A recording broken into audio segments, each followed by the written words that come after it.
Good morning. आज चाहिँ हामी यो भर्जिनियामा रहेको एयर स्पेस म्युजियम भिजिटको लागि आएका छौँ। एयर स्पेस म्युजियमको अब कस्तो छ यसो सम्भव भएसम्मको दृश्यहरू चाहिँ कैद गर्ने प्रयास गर्नेछु।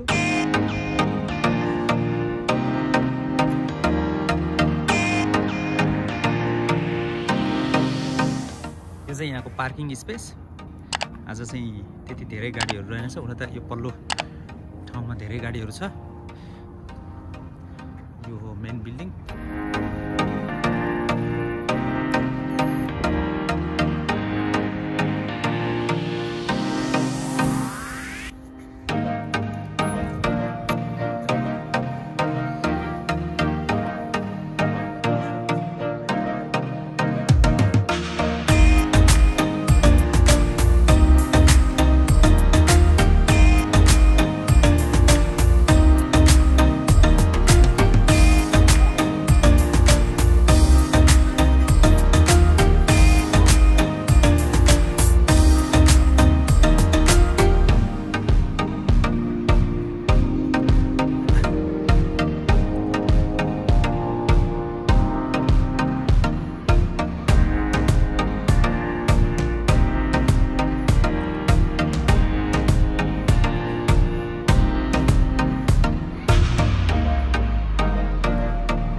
Boeing B-29 super 43 Enola Gay भन्ने यो जहाजले चाहिँ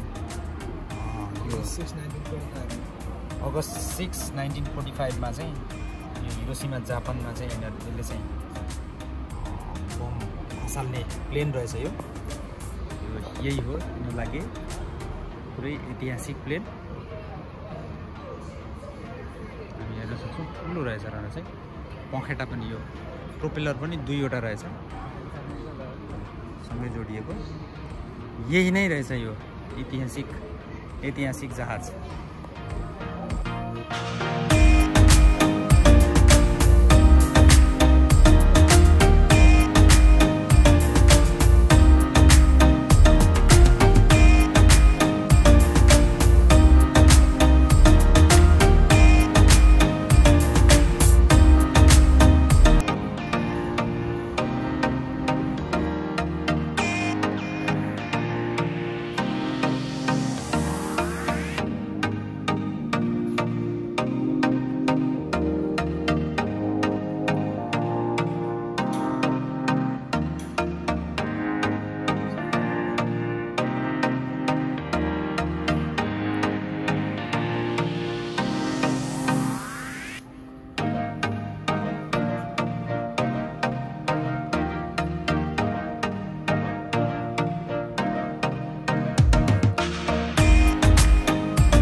यो एयर स्पेस म्युजियममा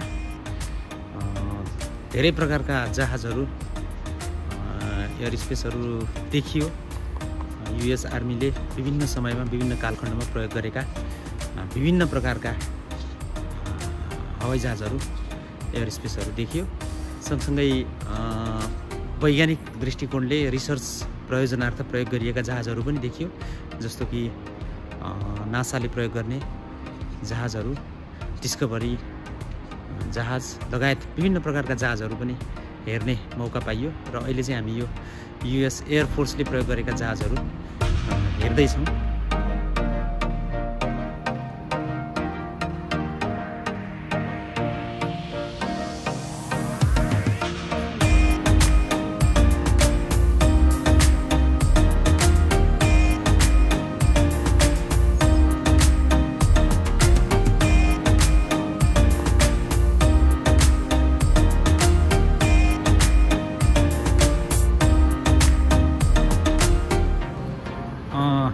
यो ठाउँको बारेमा 2-4 कुरा बताइदिनुहोस् न। यो हामी यति जहाजहरू पनि हेऱ्यौँ, सबैको गऱ्यौँ, बताइदिनुहोस् त 2-4 कुरा के कसो हो। तपाईँ त पहिला पनि आइसक्नु भएको छ। यो चाहिँ अमेरिकी सेनाले सुरुमा इभोल्युसन जस्तै हो, एयरक्राफ्टहरू कसरी बनाइए, त्यो पहिले युज गरेकाहरू के भयो, यसको विशेषताहरू के छ भन्ने एक किसिमको इभोल्युसनहरू त्यो स्टोर गरेर राखेर चाहिँ एकदमै राम्रो लाग्यो।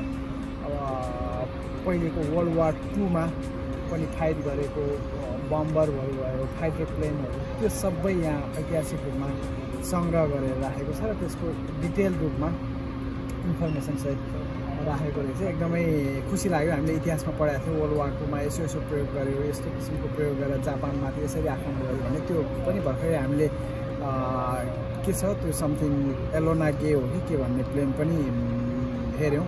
एकदमै खुसी लाग्यो, एकदमै रमाइलो, इन्फर्मेटिभ र धेरै कुराहरूको ज्ञान भयो।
हवाई जहाजहरूको विकासक्रम र त्यसको विभिन्न क्षेत्रमा प्रयोग र त्यसलाई चाहिँ पहिला भएको त्यो इतिहासलाई चाहिँ जगेर्ना गरेको देख्दा म एकदमै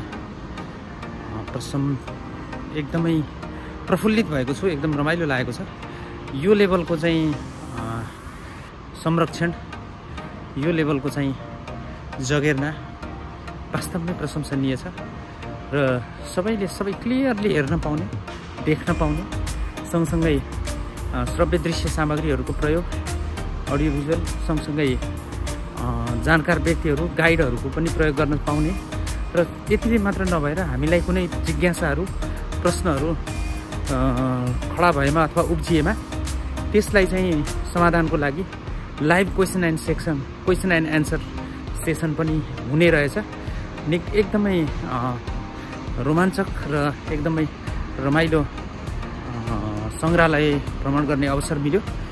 यो एयर स्पेस म्युजियम वास्तवमै एकदमै राम्रो लागिरहेको छ र मैले सम्भव भएसम्मको दृश्यहरूलाई चाहिँ कैद गर्ने प्रयास पनि गरेको छु।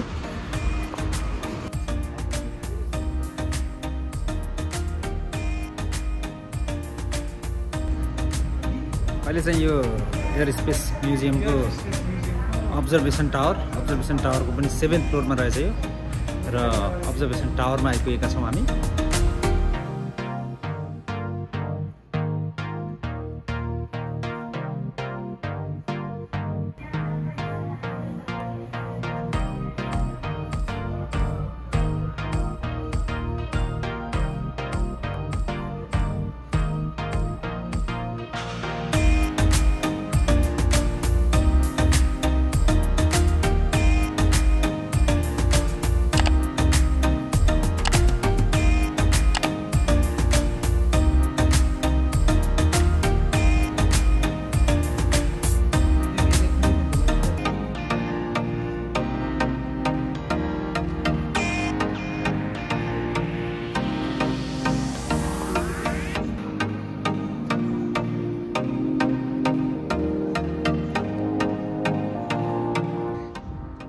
हामी चाहिँ यो एयर स्पेस म्युजियम भ्रमण गरेर अहिले चाहिँ फर्किने क्रममा छौँ।